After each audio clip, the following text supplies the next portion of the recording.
Hello.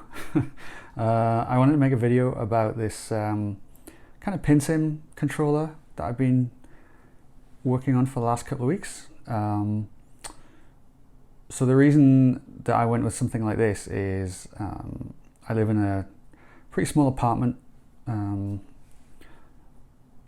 full-size pinball table isn't really, feasible. I can't really wedge it in here. This room's actually really small. I'm not sure how that comes across on the on the video, but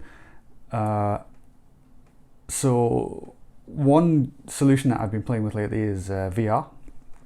So VR pinball, for me, it's absolutely amazing. It's kind of, for me, it's kind of a killer app for VR. And I've seen people say, but what are you what are you actually trying to simulate? Like, versus a virtual table, you're simulating standing over a table, which is exactly what you're doing with a virtual table. But as I said, I don't have the room for a virtual table anyway. Plus, it's not, it's not the same. VR has its own drawbacks, but a virtual table, the image you get is flat. Outside of the Connect mods that I've seen, but if you're playing in VR, you actually, you have that kind of presence effect where you actually feel that you're, playing a real pinball table. It's really pretty impressive. Anyway, getting back to the controller, the PinSim or whatever you want to call it. So I had a friend build the wooden case, the box. It's not something I had the facilities to do myself, so I had that made, but everything else I did. So you can see it has plunger, launch ball button. These buttons here are used for, in VR, you want to do things like move the table up, move the table down, recenter the table. So, maybe buttons you don't need on a virtual cabinet, a regular virtual cabinet. This start and exit button here. Flippers and MagnaSave buttons on the side. I added a kind of a lockdown bar button, a fire button if you like, for more modern pinball machines. Real pinball legs and mounting hardware. So the interesting stuff is inside. Let's take this button out because it's just it's not wired up yet. So here we go. So first off, my wiring is a bit messy. Yes, I'm aware of this. Thank you. But so what have we got in here? So power supplies at the bottom. Pin board from Mike at Oak Micros in Austin, which is it's a really good solution. It's called the Pinscape all-in-one board because it has all of the expansion boards built into the main PCB. Well, the KLZ, the KL25Z is the kind of the heart of it, I guess. But there's one single expansion board underneath that, which handles all of the high power outputs and LEDs and chimes if you have any and things like that. What else? The shaker motor on top of the power supplies mounted to the side of the cabinet. And then the most recent thing that I added was kind of an SSF system, which is the exciters, one on each side, and a bass shaker at the back. Ideally the bass shaker would be on the floor, but as you can see, there's no floor space. The Pinscape AIO is really pretty big. Mike's talking about a smaller cut down version, which will be 4 inches wide or 4 inches square instead of 6.5 inches. So you'll have a lot more room to play with in a build like this one. Down here we have, see these, that is a solenoid, well, it's a contactor really, but these are the Thunderclap contactors that are sold on eBay, and I'm sure they're awesome, but for a build like this one, it didn't make any sense. I didn't really like them, to be honest. The sound they made, and I know I've only got them mounted directly to the wood. The sound they made is very kind of hollow, and the acoustics are different in a cabinet like this to a full-size VR cab, or a full-size virtual pinball cab. So personally, I'm not going to be using them, but I don't think, if you're looking for contactors for a bigger cab, I think they'll be fine. In fact, it might be more than fine, because they make a lot more noise than a regular, like a Siemens contactor or whatever. So that's how they work. So they're not actually hooked up. The leads kind of go nowhere right now. But the SSF system, which I only set up this weekend, is really good. I'm actually really happy with it. You get a lot of feedback, tactile feedback through the exciters. And then the bass shaker, I wasn't sure if it was needed, honestly, after I set the exciters up, but I gave it a go yesterday and installed it, because it actually sounds really good. And out of the box, it wasn't very active. It didn't do a whole lot, but I used, what's it called? APO equalizer this morning. Just set that up with the piece UI for it, and just boosted the bass signals up to 83 kilohertz, and you can make it as active as you want, really. Like, if you boost them all the way up, I can see my neighbors complaining.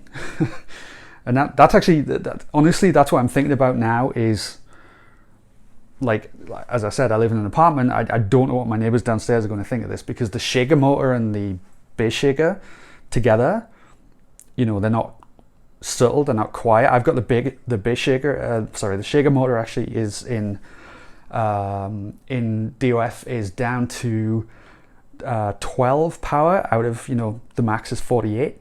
So it's down to 1/4 power. And that's kind of plenty, honestly.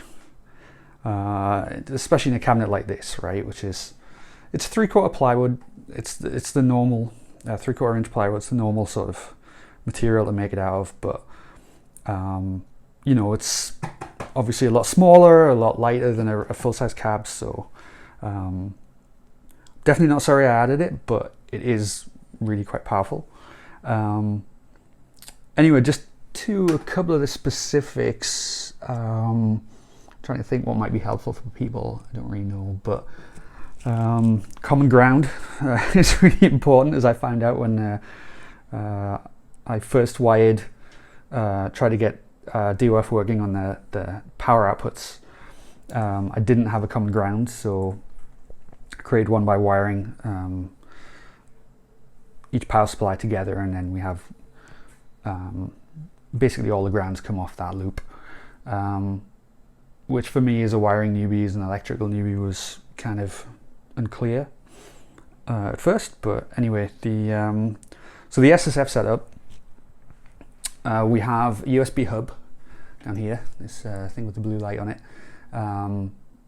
This was a nice find, actually. So this USB hub is powered by, so that cable coming out of the back, right there. That's one of those dual power and data USB cables. So that runs to my PC, which is actually over there. And the one lead supplies power and USB connectivity, which is perfect, exactly what I want. So I've only got one power cable and one USB cable coming out of the back of this thing. Anyway, into the USB hub is plugged the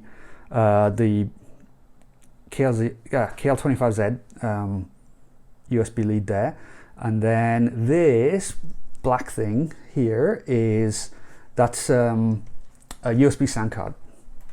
So it just has a headphone out and a mic in socket on it. It's really simple. And then, so headphone out is connected to this amazing piece of junk here, which is an amp that I found on Amazon for 18 Canadian dollars. So it's like 12 US dollars or something. It works. It's a 2.1 amp, so we have left and right and subwoofer channels coming at the top here. You can power it, which was useful. You can power it directly from the 24 volt power supply that I have down here. In theory, you can use 12 volt as well, but I read that, you know, you get much better sound if you use 24 volts, so there we are. So the sound, like, I'm sure, honestly, if I was using it for anything other than exciters in a pinball cabinet like this, you wouldn't, it's not really worth a lot of money. It's the quality is kind of what you would expect, but honestly, it's kind of good enough, I would say. The only thing I really don't like about it is these coils here. They get super, super hot. Like, I can feel it from, you know, an inch away, 2 inches away. And I took a thermal probe and actually measured the temperature. Most of them are about 120 degrees Fahrenheit. There's one over here that's 150 degrees Fahrenheit after it's been turned on for just a few minutes. Luckily, it doesn't get any hotter than that because I've got it pretty close to the top of the cabinet when it's closed. But it's not hot enough to be a problem, I don't think, but I'm going to keep an eye on it anyway. I actually have a different amplifier board coming from Taiwan, which was roughly the same price, but is a lot it's a lot more similar to the design of the I can't remember the brand name now, but there's a brand name that people seem to like, which you can't really get that brand name here in Canada at the moment, but you can get one that looks exactly like it. Like, they obviously just, you know, they ripped off the board design, or maybe it's the same company building them just for many different brands. But anyway, I have one of those on the way, so I don't know. Like, this is actually working pretty well. I'm not sure if I'm going to, you know, bother upgrading it, but we'll see. We'll see how it goes. Yeah, so I think I've kind of talked long enough, so I'll try and set up some sort of example of this running, maybe. So we'll see how that goes. All right, so this is the Theatre of Magic table. There's a couple of other things going in here as well, actually, before I get into it. This is a Pin 2 DMD, and down here, this is PC 120mm or 140mm fan hooked up to, there's a Zeb's power board in the box there. So that's for DOF. So, you know, tables like Whirlwind and Twister and any other table with fan DOF effects set up, that's for that, and it actually works really well. It's kind of interesting. I was thinking about ways to, you know, get a fan into the actual kind of mini cab thing here, but yeah, I don't know. I mean, maybe router slot in the top, you know, put something like that in there. I don't know, maybe. I have a solution that sort of works for me anyway at the moment. So, but a fan is definitely one of my favorite DOF toys. Like, it's, yeah, so much fun for a game like Whirlwind. Anyway, okay. So Theatre of Magic has really nice mechanical effects. They were all recorded specifically. I forget the creator who recorded them, sorry. I'll try and put it in the video description, but absolutely fantastic sounding table. So if I start a game. Welcome to the Theatre of Magic. Oh, and one thing I didn't mention was the plunger. So the plunger is it's a potentiometer kit that Mike from Oak Micros also sells. And the actual resolution is really good. Just works really well, so that's a good start. Here is another ball. So I don't know if you can hear. That's the shaker motor. I'm trying to play this one-handed. Never works, but. So all the mechanical sounds are coming through the table, through the cabinet.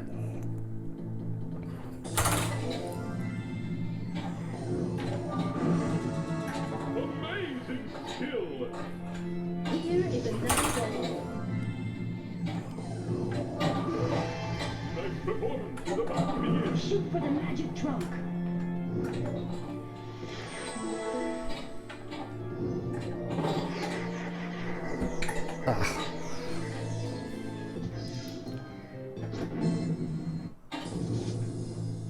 All right, put me out of my misery.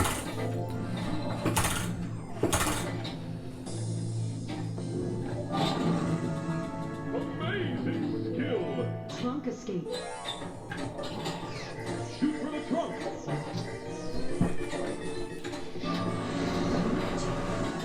Lock is lit. Go for the center loop. Escape from the trunk. The air pressure is building. There we go. Don't give up now. Okay, I'm not sure how good of a demo that was, but that's the best you're going to get, I'm afraid. So yeah, there we go. Overall, I think this thing, outside of the wooden box, the cabinet itself, obviously, which I didn't build, everything else probably took about, I don't know, 3 or 4 weekends, but really that was, you know, mostly waiting for parts to come in and you know, my own sort of unfamiliarity with the wiring process, and yeah, so I would say if you were, you know, halfway informed about electronics, electrical, power supplies, all the rest of it, then you could probably build this in, I don't know, 3 or 4 days of work, maybe less. But yeah, big learning experience, really fun, works really well, like way better than I actually expected everything would work. And yeah, there you go. Hope you enjoyed it.